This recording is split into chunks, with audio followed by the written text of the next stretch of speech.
Hello everyone and welcome to my Imaginarium Theater walkthrough, where I go play through the Imaginarium Theater with ideally 4 stars only, and I just try to yap through it. It's not going to be quite 4 stars only, and I'm not sure what I'm going to call it. I guess you'll see the title of the video. That's because when I went to make the team, so first of all, I didn't have enough characters to enter the hardest difficulty, the 22 characters you need, without taking Geo-Traveler. So obviously, last video I talked about Geo-Traveler and a lot of people said, well, technically Traveler is a free character, so they don't really count. We don't mind if you take them as a character into Imaginarium Theater. So I added them to the cast. And then, yesterday, on stream, if you don't know, I do stream sometimes on Twitch, and we went through trying to do the 4-star Imaginarium Theater clear, and we only got 7 stars. And I was pretty confident with the investment on my account, so that's not having some of the better damage dealers from this roster fully maxed out. Like Ningguang was only level 80 and only has a level 80 weapon. Noelle's also only level 80. Chongyun's only level 80. Without having those characters hyper invested to be able to test the limits, I was pretty confident I couldn't get 10 stars without doing something else. And that something else was something I put in a poll on YouTube, and about 2/3 of the people said to go with the option that I did, which was, just like in a game called Arknights, borrowing a friend's character. In Arknights, people make guides where you take very basic characters, very entry-level characters, and then you'll borrow a character from a friend that's really strong, one of like the top tier meta characters to kind of carry you through the stage. And I thought, well, everybody can borrow a character, so why not borrow a character? Theoretically, anybody could add someone as a friend with a character to borrow that's cool and borrow them. Now, I'm not going to push the limits of that. I'm not going to take like a hyper-invested C6 R1 because, I mean, people could do that. You could go and grab them. But they're a lot harder to find. What's easier to find is a C0 R1, and that's what I did. I grabbed a C0 R1 Navia because she will really help me with the last 2 boss battles, so 8 and 10. She's really good against the Geo Ward of the Golem, and she works really well with Kachina, who's good against the last boss, the Automaton, because of her Night Soul. So I took well, you'll see the stats in the video. I took a Navia along with me, and she helped me get those 10 stars. So this is I guess, free-to-play version of a 10-star clear. So as you can see, we started off taking Neuvillette into the first chamber. As always, we take the trial versions of the 5-star characters you're forced to take. And just like I said in my guide, I took all the mystery caches available, and we got a pretty useful one. We got to restore some vigor onto Charlotte. At the moment, I'm thinking about 2 things. I'm thinking about saving my Albedo for the 3rd chamber. I'm trying to save my 5-star characters, the damage dealers, for when I need them. And lastly, I'm also trying to save the healers, so getting a vigor back on Charlotte is pretty important for the 6th act. I said chamber before, I mean act, you guys know that. Here I'm also trying to pick up characters that I won't want later. Fremine is a damage dealer that only works well if I happen to pick up Kuki.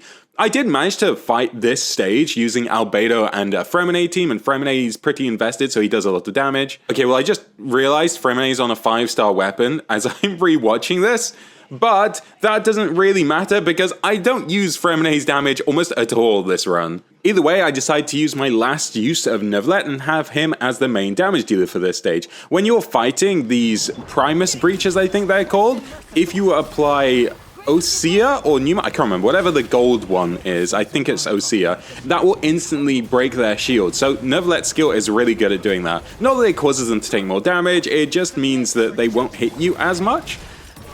So as you can see, I'm doing like nothing with Fremine here. I'm just getting uses out of those earlier, weaker characters that I won't want to run later. And you'll see me do this multiple times throughout my run. Pick the weaker characters earlier and use them in cases where I don't think I'll lose too much time by taking them. So here I take Barbara because it's nice to get a Barbara as a healer because she's going to help me with the healing combat stage. There was something I got wrong about that stage in my guide, but I'll talk about it some more later. Okay, we're finally on to the first mini-boss, the first climactic showdown, which is against the Plunge Mech. And here I'm taking 2 Geo characters, because the Geo characters are able to buff me up a lot, or at least break that ward very quickly, and I've got Ayaka and Chongyun to do all of my damage, and on top of that, I've invested a lot, because I know there's so few Hydro 4-star characters that it's worth me just going into initially the Cryo and Crystallize reaction. Because I get like Candace, Barbara, and Jincho, and Hydro Traveler if I want to, but I'm not taking Hydro Traveler here. So that's only 3 characters out of the whole 20-something characters I have to choose from that are Hydro, meaning most of the time I'm just going to be proccing these Geo and Cryo reactions, so that's where I should focus on getting the buffs from. And as usual for these runs, because these characters are on the weaker side, I'm always taking the buffs that do purely damage rather than the buffs that buff up my character's damage. I don't care about resistance shred. I don't care about extra crit chance. What I care about is instant damage. On top of that, in a lot of these combat scenarios, you're only fighting, well, at least the ones I've been picking, you're only fighting 1 or 2 enemies at the same time, so taking the more single target than AoE buffs, I found quite beneficial for this theater. Okay, so here I also didn't take any of the Osea, or I think it's Osea or Numa, whichever one it is, to break those wards faster, or not to break the wards faster, but keep the mech disabled for longer, but that didn't really matter. Also, on top of here, I get some pretty good mystery caches. I don't get amazing ones. This one's very lucky because I get a reasonable amount of flowers from it. Ideally, the best ones to get early are the ones that give you 15 flowers for every single combat you do. So you're just getting way more flowers throughout your run, so you can spend it on a lot more buffs, which, as we mentioned in the guide, the buffs you get don't just buff those reactions, they buff up all your character stats, so they are valuable to get. I also pick up Cave here, mainly because I don't want to use Cave. Cave can be useful in some of the later stages, say you're fighting the 2 consecrated beasts. I had a lot of success with Cave in that chamber, but for most of the others, the condition that he needs a lot, at least Jincho or a good off-field Hydro character, and I have so limited of them in this 4-star run that I don't find him super valuable.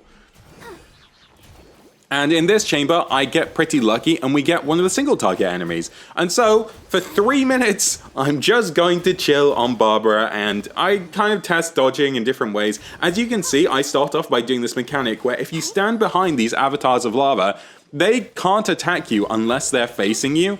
And so they won't move away unless they're facing you. And so you just run behind them and they will turn around for eternity. Now at the same time, I need to keep attacking them to maintain aggro on them, but I don't need to switch to any of my other characters. And at the same time, as I said, I like to get rid of the weaker characters at the start. I'm using Yunjin here, who is not really proficient in a lot of these teams because I don't have someone that does a bunch of normal attack damage. Fremine also is a damage dealer who's not great because he's physical and reliant on Superconduct, and so he's reliant on Kuki, and I didn't pick up Kuki. And as I said, Cave needs Hydro off-field characters, so that's basically just Jincho and Candace. And Candace you can use, but Jincho applies way more Hydro than Candace would, so you get a lot more blooms. So yeah, I'm just going to chill here for a while. I lose aggro, I think, because I'm not attacking it enough, but I don't even defeat this enemy during this combat. Is there anything else I need to mention while I'm just yapping in this section? Not really. I do want to keep Barbara for one more use, so I don't mind getting a use out of her here and diminishing the currency she has, the vigor she has, because I know that later in that 6th stage where I want to take healing, she will be a valuable character to have.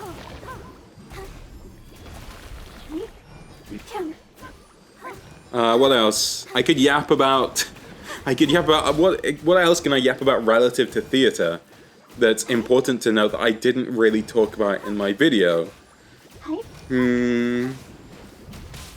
I mean, there's lots of micro optimizations you can make in different stages. I was actually watching, is it Ethereal? They made a really in-depth theater guide. It was like 45 minutes long, and I was skipping through some of that and seeing if there were any super interesting points I missed out on. And there were certainly some combat stages where they picked out opponents where I didn't really think they were valuable, such as there's a later stage, I think it's maybe stage 9 or 7, where they fight a Geo Lawachel, and the Geo Lawachel doesn't have more of resistances when it has its ward up, it just has different attacks, so that was quite an interesting choice, and I thought that was one I probably didn't highlight that you could have. Also, Next Abyss looks insanely hard. That's been on my mind because I've started making my content for that, but that guide's going to be out then. And also, on the horizon, there could be a new endgame sometime soon, which there's rumors about, but I won't talk too much about that. Okay, we're done. We're done. I can... I'm out of things to say. Okay, so this whole run, I don't pick up Noelle. Noelle is a pretty valuable character, especially if you're playing her with Gura, and you can buff her up to do a lot of damage. The problem is that normally Noelle teams need Farina, and I don't have access to Farina this run. But she can still do quite a lot of damage, and she's really good at breaking Geo wards. So you can take Noelle as a valuable character against the Golem or against the Plunge Mech. So here I choose to get, I choose to get more options when I'm recruiting characters.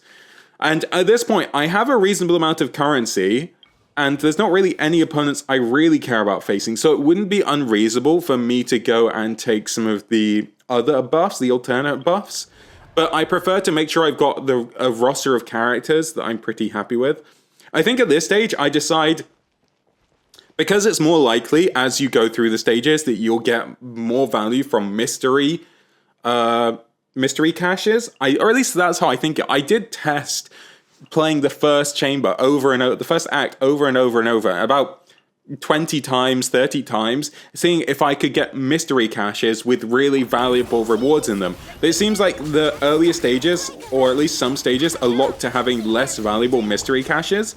And so I thought, well, if I'm getting buffs that I don't need, why not wait till later, and hopefully there's more waiting towards getting more valuable mystery caches. Also, this chamber, I pick a very weird team. I have very limited damage. I'm using Golden Troop on Traveler, so his skill's doing more damage than his burst is. Diona's a healer, Charlotte's a healer, Yunjin is also improving my my normal attack damage, but I'm not, like... Noelle doesn't add a lot of damage unless your character's already doing a lot of normal attack damage or doing a lot of normal attacks. So this chamber, I'm purely abusing the blessings that we get. That's honestly what's contributing the majority of the damage, just the blessings itself. I really enjoy this chamber because it's so easy to fight, because even if you're not freezing enemies, they will group up so closely together, you can very, very easily hit multiple of them once with like very basic or short range abilities. It's definitely one of the easiest ones to take. So I'm pretty sure this is why I went into this chamber now, because I had the opportunity to pick this enemy. But as you can see, my priority here is making sure I'm using the Geo damage off cooldown, because I'm basically going to have cryo on the enemies the whole time, because Charlotte and Diona are going to apply a lot more cryo than Yunjin and Traveler apply Geo. Not that you can have a Geo aura, but you get the idea. And so I actually have a surprising amount of time left when this chamber ends. I keep calling it chamber, I'm used to Abyss, act ends. Here I pick up Mika. Now Mika, I want to save Rosaria for later. Rosaria and Kaya are some of my better damage dealers from the 4-star options, along with Jincho. So I want to save them for the later stages. On top of that, Mika's going to be useful because he's a party-wide healer, so he's able to buff up the the friendly spirit of the YOB further. Here I'm just checking to see if there's any valuable characters to remind myself. And I start picking up, as I mentioned before, the blessings that don't necessarily synergize with my party members, the Hydro ones, because that will just give me extra blessing levels, and the blessing levels give you more stats. I also take Ning here. Ning's a pretty good damage dealer this theater, from the 4-star options, especially if you have her leveled well. And here, this is something I got wrong when I was talking about my guide. And it was only when I was watching Ethereal's video that I realized this. This chamber, you can fight purely with healers. In fact, only 3 healers. Here I'm taking Kaveh, and Kaveh's not really going to do much in this chamber. I'm just trying to almost get rid of him as a member because I haven't gotten Jincho to pair with him. So I'm just getting rid of him as an option for later. So my focus here is saving my heals for when the spirit spawns, and then when the spirit spawns, I'm going to instantly do all of my healing. And what I found out was that the spirit does more damage, not only once you've healed it to max, But after you've healed it to max, if you increase your healing throughout the duration of the combat, you can see the damage it does goes up from 117,000 to 205,000, and there's an even higher level if you do more healing, where it goes up to, well, you saw there right at the end, 300,000 damage. So if you take a team of purely team-wide healers, because it accrues the healing from across your whole team, single target healers are a lot worse at this. If you're taking team-wide healers, like Barbara, who heals with her burst and her attacks, Charlotte and Mika, who just have team-wide bursts of healing, you can stack up the damage from that friendly spirit very quickly, and so they're doing way more damage to this than usual. So even with just 2 opportunities, you manage to get through the chamber without having almost any damage on your team itself. And of course, we got rid of Kave, so now we get offered Jincho. What am I doing here? At the moment, I'm planning, I know I need to get my hands on Navia.